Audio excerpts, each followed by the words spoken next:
Bonjour messieurs, dames, Roland Gontard, Benjamin et Marie-Claude. J'aurais dû commencer par, la femme, mais bon, une fois n'est pas coutume. Vous représentez le 84, le Vaucluse en force et vous préparez pour la troisième année consécutive l'Université citoyenne d'Avignon et plus précisément le Printemps de la conscience citoyenne. C'est un très joli nom d'événement. Ça aura lieu à Avignon donc, ou à côté je pense, hein. C'est ça Roland? Et on va en parler pour qu'un maximum de gens viennent de partout, des 4 coins de France et même, du monde. Soyons ambitieux. Roland, est-ce que tu pourrais, on va se dire «tu» puisqu'on a décidé de se dire «tu», pourrais nous présenter cet événement en quelques mots?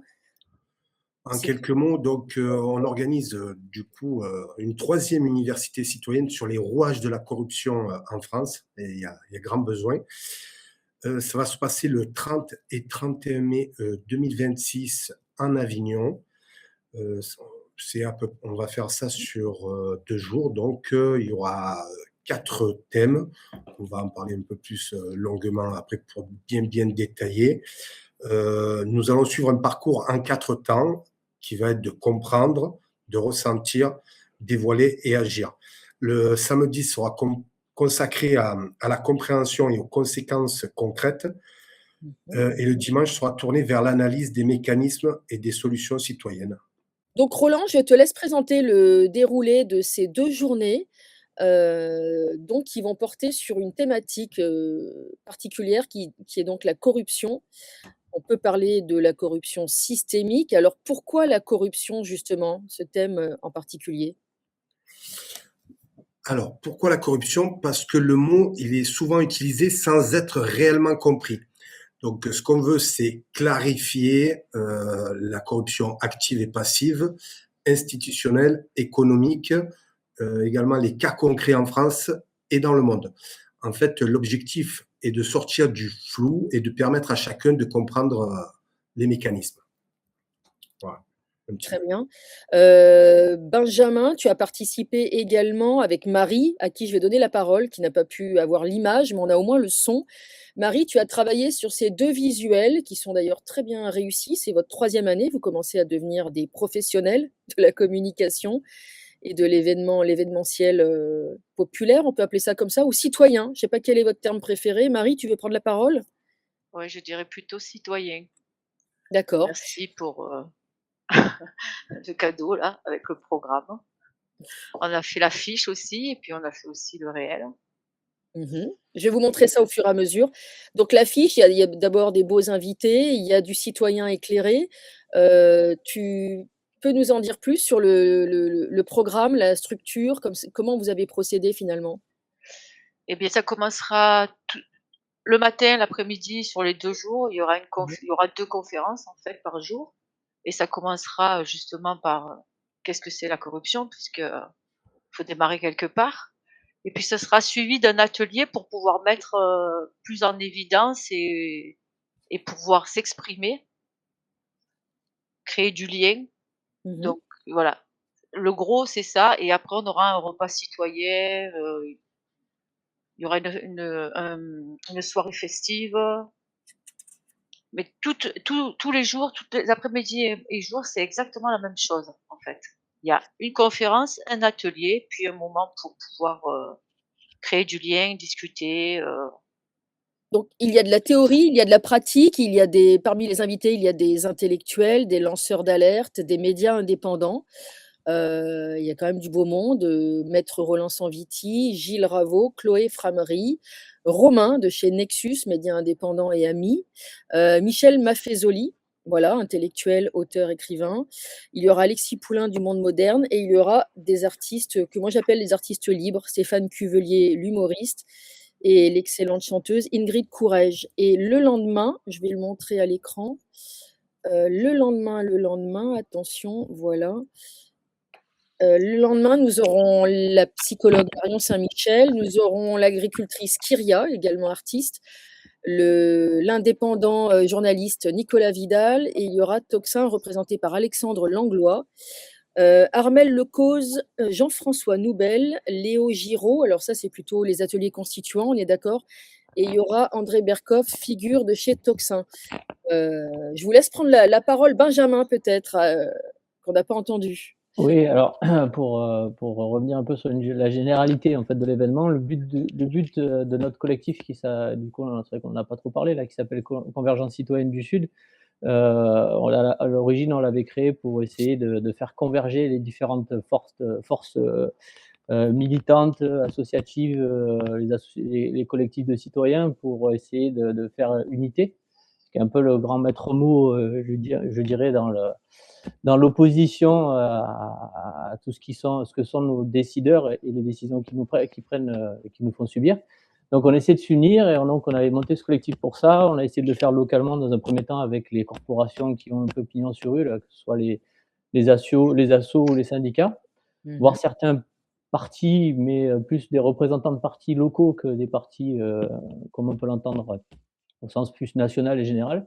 Donc on a essayé d'unir un peu tous ces gens-là et c'est avéré que, bah, comme je sais pas si tu comprends ou pas, mais on fera une parenthèse là-dessus, c'est qu'il y a aussi des gens qui sont un peu des usurpateurs, aussi dans ces milieux-là et donc on s'est recentré, sur le citoyen lambda, dont on fait partie nous à la base, et on s'est dit que ce genre d'événement permettrait aux citoyens lambda de pouvoir, à la fois apprendre,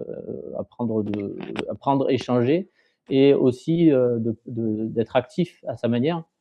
Donc les 2 autres universités que l'on a fait précédemment avaient tendance à être un peu plus larges, c'est-à-dire qu'il y avait de nombreux thèmes différents avec des intervenants qui étaient divers et variés, qui répondaient aussi beaucoup aux événements du moment, hein, pendant le Covid et puis à la fin, pendant le mouvement des Gilets jaunes. Là, on essaie d'être un petit peu plus, comme tu disais tout à l'heure, un peu plus professionnel. Et on essaie de mettre en avant un thème qui permettrait de, euh, de trouver une revendication commune, un point commun à chacun d'entre nous pour qu'on arrive éventuellement à vraiment s'unir et à faire front commun, parce que c'est quand même le principal des problèmes que nous avons tous autant qu'on est en tant que collectif ou citoyen opposant à ce système qui a tendance un peu à nous détruire. Donc, on pense que en faisant comprendre aux gens que la corruption qui est utilisée au quotidien depuis des décennies et qui au final s'est trop vulgarisée, et c'est surtout on a perdu vraiment le, le sens de ce terme et l'importance de ce terme dans notre citoyenneté et dans notre démocratie surtout. On pense que la corruption pourrait être un élément qui permet, enfin, unificateur encore une fois, et peut-être de rassembler les gens en leur faisant comprendre qu'à partir de cette corruption, toutes leurs problématiques du quotidien, leurs problématiques locales, ou même le problème de démocratie auquel on fait face, et je pense que c'est assez clair maintenant pour beaucoup d'entre nous, en découle fortement. Parce que la corruption, on pense à l'argent, mais c'est surtout un conflit, enfin, c'est souvent des conflits d'intérêts et un combat d'influence. Et cette influence, quand elle va dans le bon sens, dans l'intérêt commun, tout va bien. Mais quand elle commence à aller dans des intérêts plus particuliers, des intérêts individuels vraiment, ou j'allais dire de caste, là ça commence à être problématique pour la masse, quoi, que nous sommes. Donc on subit, et donc pour éviter de subir, il faut que peut-être on se mette à lutter contre ceux que moi je considère être nos ennemis en fait aujourd'hui, hein. Et que l'on comprenne aujourd'hui aussi que c'est fini les années de Gaulle et que l'État-providence, l'État protecteur, ce n'est plus du tout le cas, et que ceux qui nous représentent aujourd'hui ont plutôt tendance à agir contre leur peuple plutôt que d'agir pour leur peuple. Donc bon, voilà, donc pour le faire simple, l'idée de cette université-là et ce thème-là, sur la corruption découle de cette réflexion-là.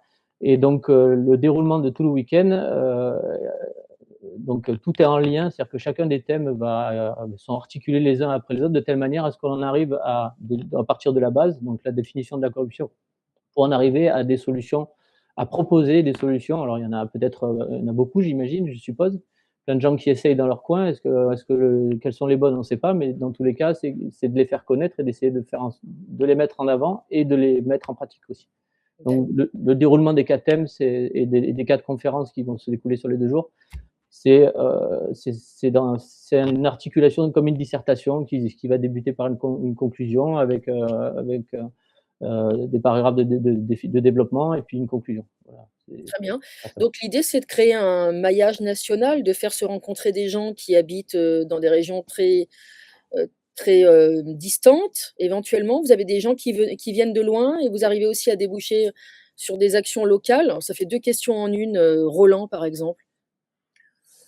Alors après, oui, il y a des citoyens qui vont venir de toute la France, hein, de toute façon, puisque on a vu qu'en 2019 et en 2021, les 2 premières universités, il y en a qui sont venus avec leurs tantes, qui se sont déplacés vraiment de toute la France. Donc, on attend également beaucoup de monde là pour cette troisième université. Et pour nous, cette université, elle est un petit peu pilote, car on aimerait qu'elle se duplique également dans d'autres départements.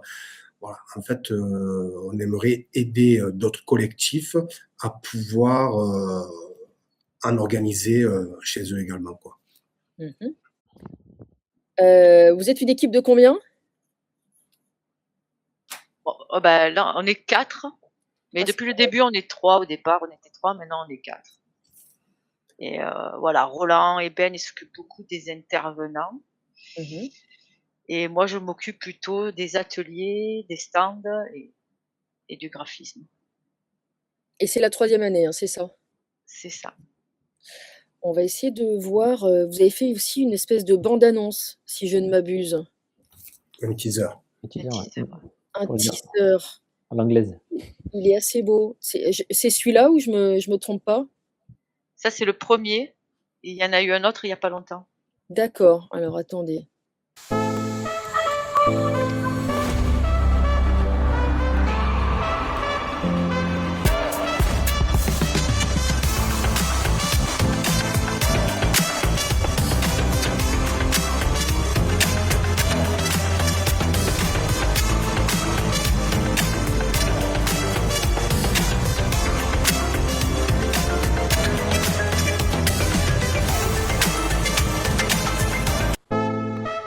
Très bien.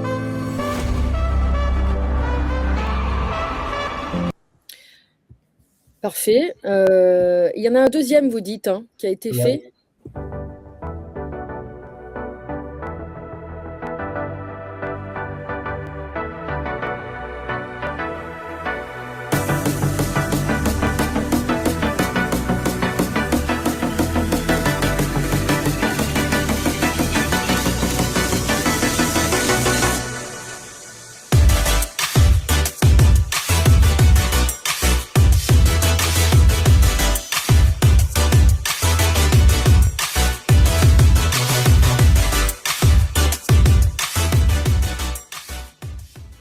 Vous êtes tous des bénévoles, c'est ça? Vous vous financez comment?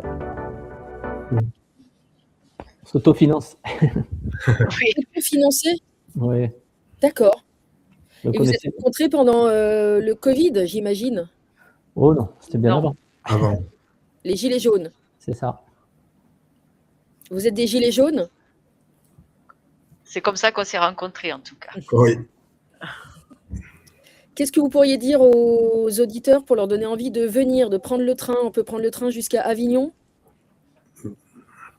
Vas-y, Ouais, il y a Benjamin. Alors c'est moi qui Oui. je fais la logistique. Oui, il y a le train à Avignon, la gare TGV, il y a bon, l'aéroport s'il faut, mais bon. Après, le but du jeu, c'est quand même de faire venir du monde, si possible, de partout en France. Mais comme c'est quand même pas obligatoirement réalisable, et puis il faut être un peu réaliste, les gens qui vont être concernés, les premiers, sont pas des gens fortunés, donc ça a quand même un coût tout ça, hein, c'est un investissement.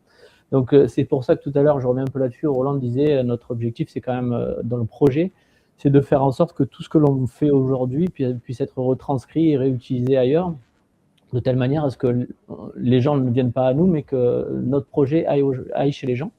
Donc si on trouve s'il y a d'autres collectifs ou d'autres assos ou de gens qui sont même entre guillemets anonymes et qui veulent participer et veulent agir, ils peuvent prendre contact avec nous et nous on les aidera de A jusqu'à Z en leur transmettant déjà tous les outils que l'on a mis en place, tous les réseaux que l'on a créés, parce qu'on a du coup eu l'occasion de créer pas mal de réseaux avec les uns et les autres nationalement, et on a quand même quelques partenariats, alors plus ou moins officieux, parce que voilà, tout n'est pas toujours acquis, mais avec d'autres corporations qui s'activent.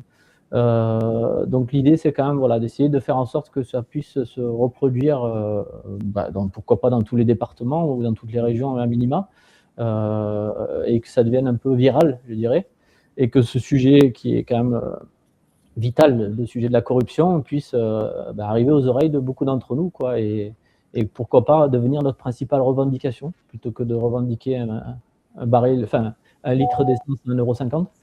Un peu de démocratie et de reprendre le pouvoir de décision pour le peuple et par le peuple, ça serait quand même la principale de nos revendications, je pense. Voilà. En fait, vous plaidez pour une démocratie directe et une responsabilisation et non pas une infantilisation du peuple. Alors, on peut le dire comme ça. Après, ce que l'on plaide, c'est surtout qu'il y ait un peu plus de justice et d'équité, et d'égalité. Et que, encore une fois, ce que l'on défend, c'est surtout des valeurs. Hein. Enfin, la valeur première qui est dans notre. Enfin, on entend beaucoup parler de la France comme un pays on parle plus de méritocratie, mais de médiocratie. Les gens accèdent à des niveaux, que ce soit que dans le privé comme dans le public, ou même dans le monde politique, hein, à des niveaux des strates supérieures, mais pas obligatoirement parce qu'ils sont méritants et valeureux, bien au contraire. Il y a beaucoup de gens qui en parlent et qui le décrivent et qui le définissent très très bien. Donc je pense qu'a priori, déjà d'essayer de remettre des bonnes valeurs sur le devant de la scène, et de les défendre et de les inculquer aux générations à venir, ça serait déjà pas mal. Donc après, est-ce qu'on peut parler de ça comme de la démocratie directe, si on veut, quoi. Il y a un devoir d'exemplarité. Un gros devoir d'exemplarité, ouais. Aujourd'hui, aujourd'hui, ils sont exemples, hein. Ils montrent tous l'exemple. Quand je dis sont, je parle moi toujours des gouvernants. C'est un contre-exemple, si on se place du point de vue de la morale. C'est un contre-exemple du côté de la morale, ouais.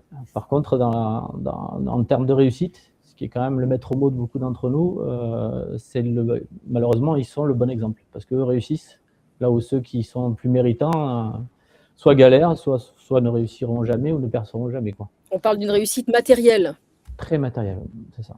Roland, Pardon.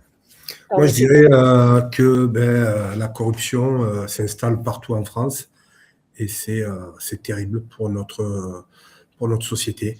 Terrible, car pour moi, je pense que la France, elle devrait être une vitrine dans le monde. Et là, on se retrouve à sombrer tel le Titanic entre les conflits d'intérêts, le copinage, les magouilles en tout genre. Ça pullule de partout, en fait. Ça démarre, que ce soit dans les mairies, départements, régions, au niveau national. C'est partout que ça s'installe. Et il faut qu'on arrive à le combattre. C'est pour ça que cette université citoyenne est un espace pour comprendre, dialoguer et reconstruire ensemble une démocratie vivante. Voilà un petit peu ce que je voulais dire.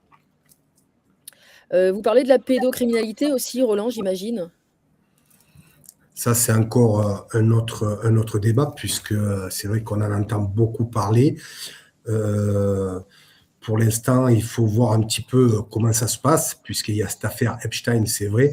Nous, on est vraiment, pour l'instant, en train de parler de cette université pour l'affaire Epstein et tout ce qu'il y a derrière. Je pense que c'est un autre débat. D'accord. Marie, tu veux ajouter quelque chose ? Non, je dirais que si vous voulez venir porter votre parole, c'est vraiment le moment. C'est de venir à cette université et puis de se rendre compte qu'on n'est pas tout seul à penser la même chose. Souvent, on se sent isolé et ces événements-là me portent beaucoup par rapport à ça. Ça me donne envie de m'investir. Oui, parce que souvent, on pense que ça ne sert à rien, mais ces événements, ils créent du lien et le lien, c'est primordial pour avancer, pour créer, pour changer les choses petit à petit, changer les mentalités. Bon, c'est comme faire déplacer des montagnes, mais finalement, ça infuse petit à petit dans les cerveaux. Oui, oui, tout à fait. Ça donne une force. Un groupe, de toute façon, est toujours beaucoup plus fort, mais ça donne aussi une force vraiment personnelle de s'engager et de continuer et de continuer à dire ce qu'on a envie et pas ce qu'on nous dicte de dire, quoi. C'est Mmh. Et ce sera pas forcément, bien indiqué aux personnes qui pourront venir. Ce n'est pas, ou qui voudraient venir, ce ne sont pas des cours magistraux. Il y aura bien des échanges entre les citoyens, curieux, éclairés ou politisés, appelez-les comme vous voulez, ou les gilets jaunes. C'est la même chose finalement. Il y aura bien des échanges, quoi. C'est pas à sens unique. Je pense qu'il faut le préciser aussi. Oui, tout à fait. De toute façon, la conférence, elle dure 1 heure. Il y a à peu près une trentaine de minutes, justement, de questions directes. Puis après, il y a les ateliers pour pouvoir aussi se prononcer. Et par la suite, le temps festif, agréable, il y a une restauration. Samedi soir, il y aura des food trucks. Voilà, il y aura vraiment des moments où on pourra créer du lien, discuter, échanger sur tout et n'importe quoi en fait, au Mmh. final. Le mieux quand on vient de loin, c'est d'arriver la veille et de repartir le lendemain? De repartir le lundi. C'est Oui. ça. Donc vous nous hébergez tous, c'est bien ça? Il y a des campings, il y a des citoyens qui hébergent, enfin voilà, comme ça s'est passé en 2019, en 2021. Voilà. Donc en tout cas, après ces 2 jours, nous, ce qu'on attend, c'est qu'il y ait des liens humains qui se créent, qu'il y ait des idées qui germent et qu'il y ait des citoyens qui aient envie d'agir localement. Voilà. Alors, c'est pour ça qu'on l'a appelé le printemps de la conscience citoyenne, parce qu'en fait, on veut symboliser un renouveau démocratique porté par les citoyens eux-mêmes. Voilà, un petit peu. Et après, si vous voulez, peut-être que Marie-Claude ou Benjamin, ils peuvent détailler un petit peu les 4 thèmes de Bien sûr. ce week-end. Alors, à toi Ben. Alors du coup, c'est pour les 2 premiers thèmes, encore une fois, je vous disais tout à l'heure, c'est le but du jeu, c'est d'articuler, chacune des conférences pour conter une histoire, hein, grosso modo.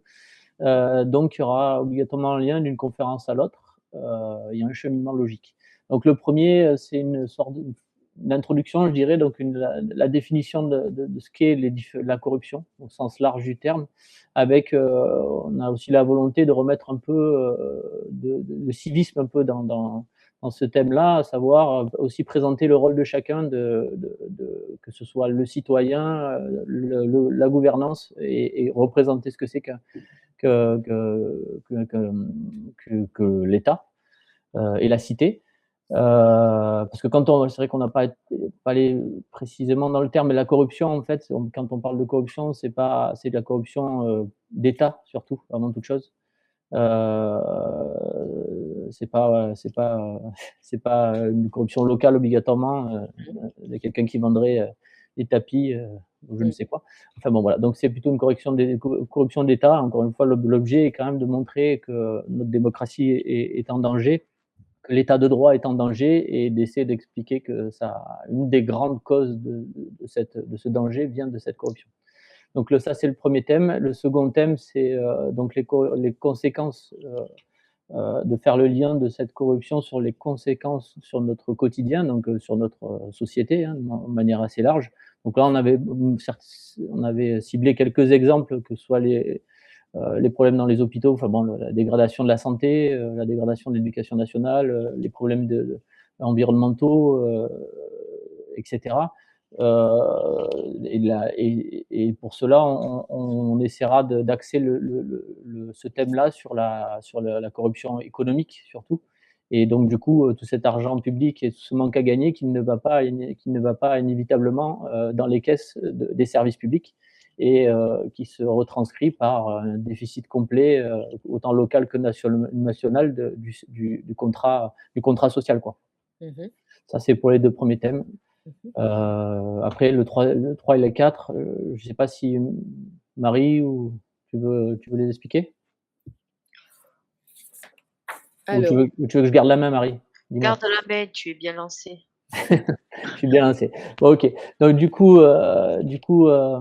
le troisième thème, c'est, une fois que l'on aura défini ce que c'est que la corruption, l'impact sur nos vies de tous les jours, sur notre avenir aussi, c'est, pourquoi nous en sommes là. Donc ça, à vrai dire, c'est, à qui profite le crime, hein. Voilà, c'est un peu ça. Oui. Donc pour quelles raisons cette corruption, enfin moi il y a un moment, il y en a qui parlent de mafia d'État, je trouve que ce terme il est très, opportun là-dessus. Donc pourquoi cette mafia d'État est mise en place et dans quel but? Donc ça, c'est grosso modo à qui bénéficie le détournement du système, on a appelé ça comme ça. Ça c'est aussi pour cibler, très clairement, ceux qui sont corrompus, qui sont des fois même la corruption en eux-mêmes. Et le dernier thème, c'est d'apporter un peu de positivisme là-dedans, de montrer qu'il y a, peut-être des solutions, autant, à titre individuel que collectif ou même, de société pour, lutter, voire même l'éradiquer. Et pour ça, on fait venir des gens, voilà, ce que tu disais tout à l'heure là, qui sont qui sont dans le constitutionnel par exemple, ou de la démocratie, participative ou autre, enfin bon, qui ont monté des projets et qui ont beaucoup travaillé sur ces projets-là pour les proposer à l'ensemble des citoyens. Donc voilà, le dernier, c'est voir si des solutions existent, ici ou ailleurs, hein, parce qu'ils aiment bien, quand ça les arrange, nous citer les pays du Nord, les pays de je ne sais où, pour nous faire passer des informations ou nous faire passer des lois. Mais quand ça les arrange, quand ça les arrange pas, ils nous en parlent plus. Mais bon, les pays du Nord sont très, comment dire, sont très en avance sur ce problème de probité politique. Mmh. Et je finirai sur un point, c'est que grosso modo, ce thème-là, pourrait peut-être justifier le fait qu'il y a une telle défiance, du citoyen en France, qui se retranscrit par de l'abstentionnisme, hein. Aujourd'hui, on est à la sortie des élections municipales. Il y a entre 50 et 60 de gens qui ne votent plus, suivant les départements, les régions, voire les communes. Et quoi que l'on fasse et quoi que les partis politiques puissent dire, ces gens-là ne vont plus voter, non pas parce qu'ils ne sont plus des citoyens, mais parce qu'ils ne croient plus du tout en leurs mensonges. Et comme on dit souvent, entre voter pour la peste et le choléra, il y a au moins 50% de la population qui a décidé de ne voter ni pour l'un ni pour l'autre. Mmh. Absolument. Il y aura Armel Lecause, c'est, c'est fondateur de l'ONG Démocratie ouverte. Oui. Oui, et il y aura aussi Jean-François Noubel, vous pouvez m'en dire 2 mots? Il est passé sur TEDx, je vois, et donc il parle de l'économie profonde et les monnaies libres, par exemple, les intelligences collectives, C'est ça. l'évolution de la conscience, l'avènement des crypto-technologies et l'intelligence artificielle, la démocratie 2.0. Donc c'est quelqu'un qui réfléchit autour de sujets, extrêmement actuels. Oui, alors, lui, il met en avant l'intelligence collective aussi. Voilà, je sais pas Oui, si tu l'as cité qui là, donc rejoint le PIC, le pari de l'intelligence collective, pardon, cher à plusieurs personnes, Alexandre Jardin, le Parésiaste et plein d'autres citoyens éclairés, j'en oublie. Après, c'est pas tout à fait pareil que ce que fait, par exemple, Étienne Chouard, mais Mmh. en tout cas, je pense que ça pourrait être complémentaire. C'est pour ça qu'il y a Jean-François, il est là, le cause Armel, il est là également, et Léo Giraud comme ça. Je pense qu'en fait, tout peut faire boule de neige et qu'on arrive à fait, ce qu'il y ait un consensus pour créer quelque chose de nouveau, justement. Toutes ces personnes sont compatibles. Oui, tout à fait, ouais. Mmh. on leur a posé la question et ils nous l'ont confirmé, C'est très bien. qu'ils étaient compatibles. L'union fait la force, ça va nous aider. Bon, après, le but, c'était pas non plus d'inviter, parce que bon, comme collectif citoyen, on a droit toujours à la même chose, on se fait étiqueter par les uns par les autres en fonction de qui nous veut du mal ou qui nous veut du bien. Et donc le but du jeu, c'était quand même d'inviter des gens qui soient le plus diversifiés possible. Donc, ce qui ne Mmh. veut pas dire qu'on a réussi parce que l'envers du décor, il n'est pas aussi simple que ça, hein. On n'a pas obligatoirement des réponses, voire même on est souvent très peu considéré parce qu'on n'a pas fait nos preuves ou parce qu'on est potentiellement, d'un extrême droite ou d'un extrême gauche ou de je ne sais quoi. Mmh. Donc on a essayé, encore une fois, dans la formule et dans les invitations d'être le plus, crédible possible, mais aussi le plus diversifié possible. Quand même, enfin on fait pas de la politique nous, comme les politiciens. Donc on met des gens, si possible, qui ont des opinions et des idées différentes et pour qu'ils débattent, pardon, et que ça fasse évoluer la connaissance, de tout le monde, et aussi, ça on n'en a pas parlé, mais on a œuvré, à ne faire intervenir que des médias indépendants. si possible pour chacun des thèmes, parce que dans le projet étant de retranscrire nationalement ou localement l'université citoyenne dans d'autres départements ou provinces. Pour cela, il fallait qu'on mette les moyens médiatiques, donc il fallait qu'on puisse enregistrer et donner ces supports-là aux prochains qui reprendront la main. Et pour cela, on a déterminé que les partenariats avec des médias indépendants avaient beaucoup plus de sens que les mainstream qui sont. Vous n'avez pas invité BFM, hein? Oui, ils sont cordialement invités, C'est une blague. mais ils sont cordialement invités, ils s'occuperont du parking. Mais de toute façon, on verra, enfin, sur les universités précédentes, on a eu droit au mainstream qui sont venus pour s'aborder, bien évidemment l'événement. Donc là, on est un peu plus aguerris, donc ils viendront sûrement, inévitablement. Par contre, on fera en sorte que le sabordage ne puisse pas avoir lieu. Et dans tous les cas, tout ce qui sera retransmis par Convergence citoyenne du Sud et qui aura de la valeur viendra de médias indépendants. Voilà. Tout le reste, parce qu'on reste des bénévoles et des débutants, on ne le cautionnera pas et on n'en assumera pas les conséquences. Parce que pour enquête exclusive ou je ne sais qui, ou le petit journal pourra diffuser, ça n'engagera qu'eux. Et nous, la vérité, elle sortira des 4-5 médias, voire d'autres, puisqu'il y a d'autres indépendants autonomes qui viendront. Et on va essayer de se prémunir comme ça du détournement du message que l'on essaye de transmettre. Voilà, pour éviter d'être salis, donc on invite tous les médias indépendants, petits, gros ou moyens à venir, s'ils sont Exactement. disponibles les 30 et 31 mai prochains. Et pour la diversité, j'imagine de toute façon vous invitez, des personnes aussi très très largement, avec un éventail très large et tout le monde n'est pas disponible et puis tout le monde ne répond pas favorablement non plus, je suppose?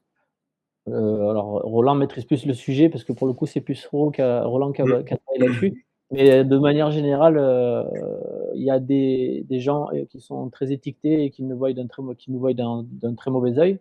Mmh. Et bon, ils sont pas désobligeants, mais certains sont pas disponibles, certes, mais beaucoup ne font même pas la démarche de nous écouter, même si quand on les voit dans les médias du quotidien, ils ont un discours tout autre. Et quand il s'agit de le mettre en avant, enfin de le mettre en pratique, les réponses sont plutôt négatives, ouais. Mmh. Je laisse Roland reprendre la main là-dessus, il va Oui, tu on citera confirmes ou personne, pas? mais Oui, je confirme. Après, c'est pas terrible en fait, hein, voilà, parce qu'on essaye d'éveiller les consciences, on essaye, ils se disent des fois même militants, ils essaient soi-disant se battre, mais dès que il faut, il faut participer à quelque chose, malheureusement, il y en a qui déclinent. Bon, ben, écoutez, c'est comme ça, hein, peut-être qu'un jour, eh ben, peut-être qu'un jour ils viendront sur une prochaine université, on va pas leur jeter la pierre, mais c'est vrai que pour la pluralité des conférences, déjà aussi, on a essayé d'inviter tout le monde, que ce soit pas des partis politiques, mais de diverses tendances, pour éviter d'avoir des remarques, parce que nous, on est vraiment à partisans. Bien sûr qu'on fait de la politique, voilà. Ce qu'on espère, c'est que ces universités citoyennes vont éveiller les consciences, mais également qu'on arrive à changer les choses un jour. Je ne sais pas comment ça va se passer. Ça va se passer sûrement le 31 après-midi, justement, avec la 4e conférence comment reconquérir la démocratie, le pouvoir décisionnel par des citoyennes, des citoyennes. On va voir un petit peu, mais c'est vrai que des fois, j'ai eu des petits retours où bon, ben, c'est limite. Voilà, c'est limite, mais bon, qu'est-ce que vous voulez, c'est le jeu. C'est le jeu. De toute façon, vous faites de la politique, mais au-delà des clivages droite-gauche? Tout à fait, oui. Voilà, pour moi, après, si ça ne tenait qu'à moi, après, je ne parle pas pour mes amis, pour Mmh. moi, il faudrait Mmh. tout refaire. Il y a tout à revoir, tout à refaire. Et je suis un petit peu, moi, par exemple, pour ben, ce genre d'université citoyenne, justement, pour les assemblées citoyennes, où il y a du débat, de la construction, où on peut donner une ligne de conduite réelle. En fait, qu'on devienne des acteurs de la vie politique et qu'on ne soit plus des spectateurs. Voilà, un Mmh. petit peu dans les grandes lignes. Qu'on n'ait Et plus à la subir finalement. tout à fait, tout à fait. Et Mmh. et c'est surtout qu'il faut penser aux futures générations qui arrivent derrière. Et malheureusement, pour moi, ça sent pas bon. Je dirais même que ça pue. Ça Mmh. pue.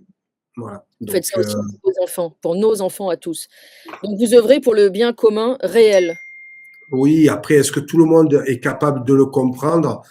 Je suis pas sûr, puisqu'il y a beaucoup de citoyens, malheureusement, qui sont dans le métro, boulot, dodo, et je leur jette pas la pierre, hein, il y a pas de souci par rapport à ça.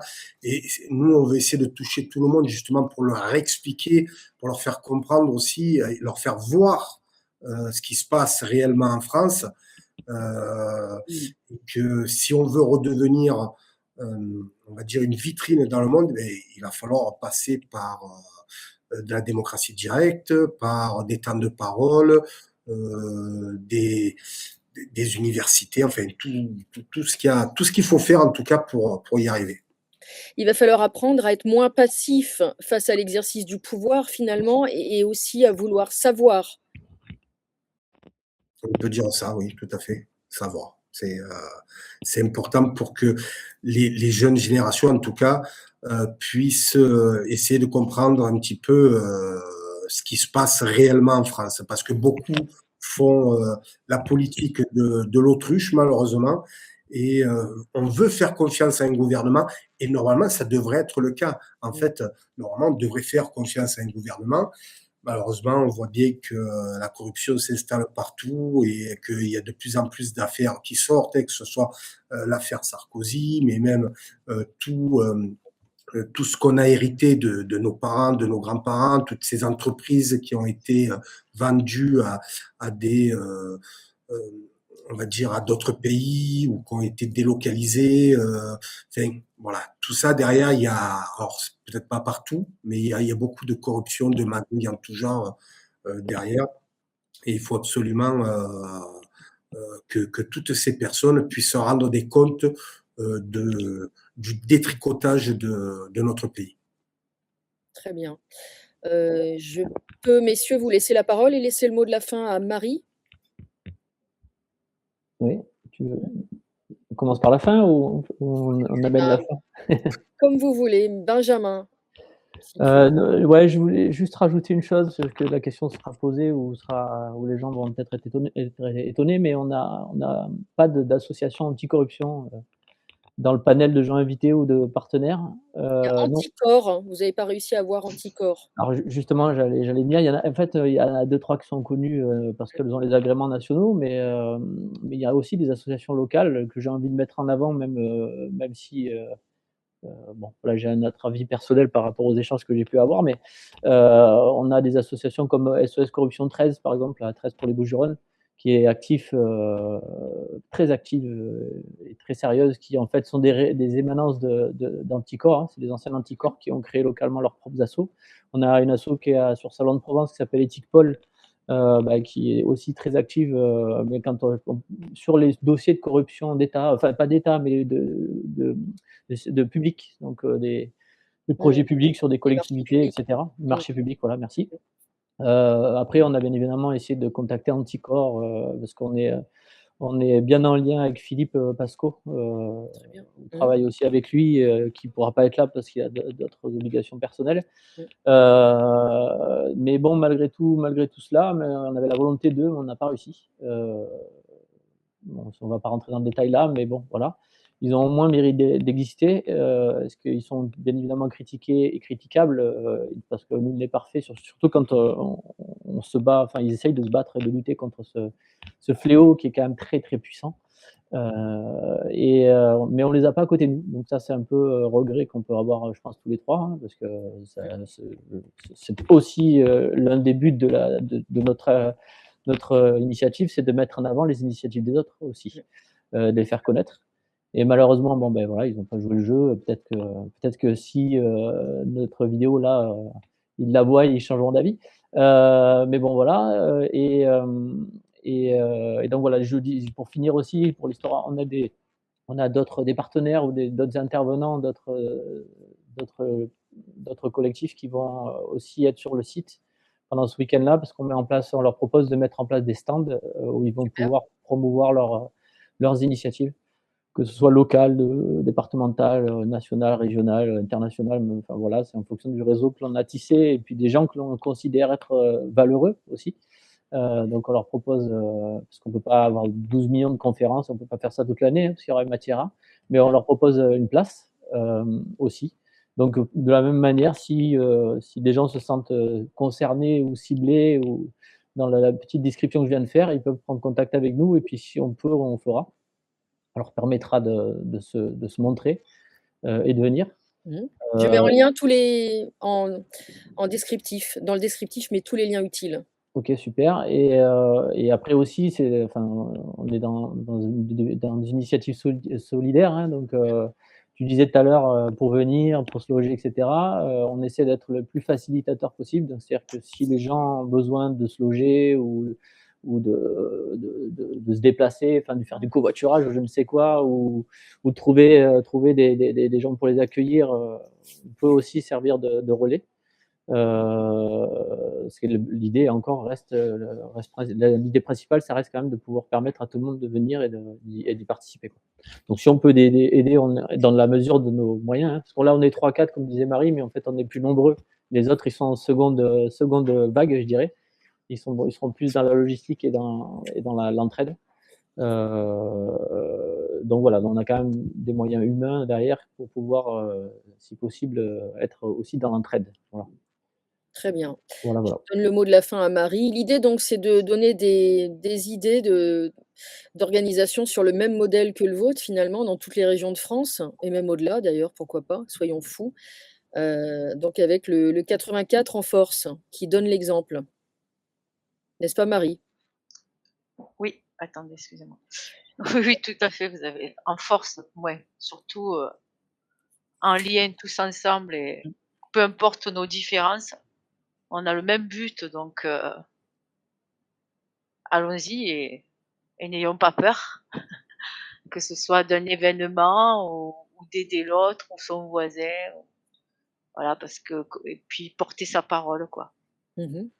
Il y a une phrase que j'ai bien aimée, alors c'est pas moi, mais qui disait que renoncer à porter sa parole, c'est laisser s'installer une seule vision du monde. Et notre université, elle existe justement pour qu'on puisse réfléchir et débattre librement. Voilà, je dirais que c'est ma phrase de fin. Parfait, c'est de l'intelligence collective. Merci à tous les 3 et à très bientôt. Je vais tâcher de venir fin mai, les 30 et 31 mai 2026, tout près d'Avignon. Je vous remercie beaucoup. Merci. Merci à vous.